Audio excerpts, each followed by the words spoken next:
అందరికీ నమస్కారం.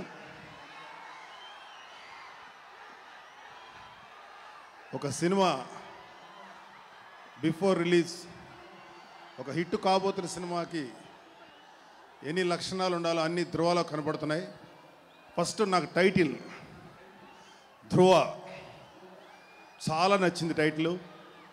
అలాగే డైరెక్టర్ సురేంద్ర దీనికి డైరెక్ట్ చేయటం, అలాగే మా చరణ్ చాలా గ్లామరస్గా ప్లస్ 6 ప్యాక్ తోటి కత్తిలా కనబడుతున్నాడు.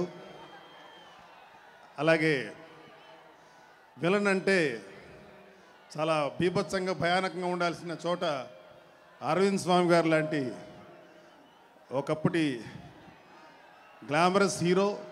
దీనిలో ఆయన చేస్తుంటే ఆయన కోసం కూడా ఈ సినిమా ఇంకోసారి చూడాలనిపిస్తుంది. అంత కలర్ఫుల్గా కనబడుతుంది. అలాగే కొత్త మ్యూజిక్ డైరెక్టర్, హిప్ హాప్ తమిళ, ఆ పేరే నాకు కొత్తగా ఉంది, ఆయన గురించి తెలియదు నాకు. ఆల్ ది బెస్ట్ అందరికీ.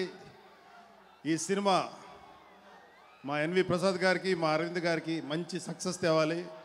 ఇంకొక లక్షణం ఏంటంటే వరుసగా అరవింద్ గారు గత 4-5 సినిమాల నుంచి హిట్లు కొడుతూనే ఉన్నారు. కాబట్టి ఈ సినిమా కూడా అదే పందాలో మరింత బిగ్గెస్ట్ హిట్ కొట్టి మా చరణ్కి, మా అరవింద్ గారికి, ప్రసాద్ గారికి మంచి పేరు, డబ్బు, సంతోషాన్ని ఇవ్వాలి. అలాగే అభిమానులందరికీ మంచి ఆనందాన్ని ఇవ్వాలి. మా చరణ్ బాబు గారికి, మా చరణ్కి ఒక బ్లాస్ట్ బస్టర్ మూవీ అవ్వాలని మనస్ఫూర్తి కోరుకుంటున్నాను. All the best Cherry, all the best Aravind. Nagababu గారు వన్ క్వశ్చన్. ధ్రువ సినిమా గురించి చెప్పారు, ఖైదీ నంబర్ 150 ఎలా ఉండబోతోంది? We are waiting. ఫస్ట్ అన్నయ్య ఇంకొక సినిమా చేయాలి అని కోరుకున్న వాళ్ళలో నాకు తెలిసి నేనే అనుకుంటాను. ఫస్ట్ అనిపించింది ఒక ఫ్లోలో ఉన్న అన్నయ్యను ఇంకో సినిమా చేయాలని కోరుకున్నాను.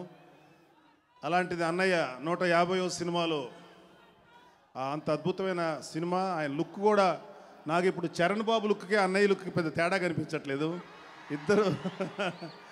ఇద్దరు బ్రదర్స్ లాగా ఉన్నారు.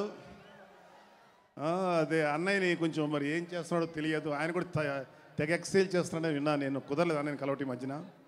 సో 150వ సినిమా మా అరవింద్ గారి cinema Dhruva, 2 super duper hit అవుతాయి, guarantee. All the best. Aravind Swamy గారు, మీ గురించి నేను చెప్పగల, మీరే గ్లామర్ సినిమాకి. అరవింద్ స్వామి గారి ఫాదర్ నేను. ఆయన నాకు పెద్ద వయసు తేడా లేదు, కానీ నేను ఫాదర్ని. దుడ్డు నరవలా రంగేశారు నాకు. ఈ 3 చాలా మంచి వేషాలు. ఈ సినిమా చాలా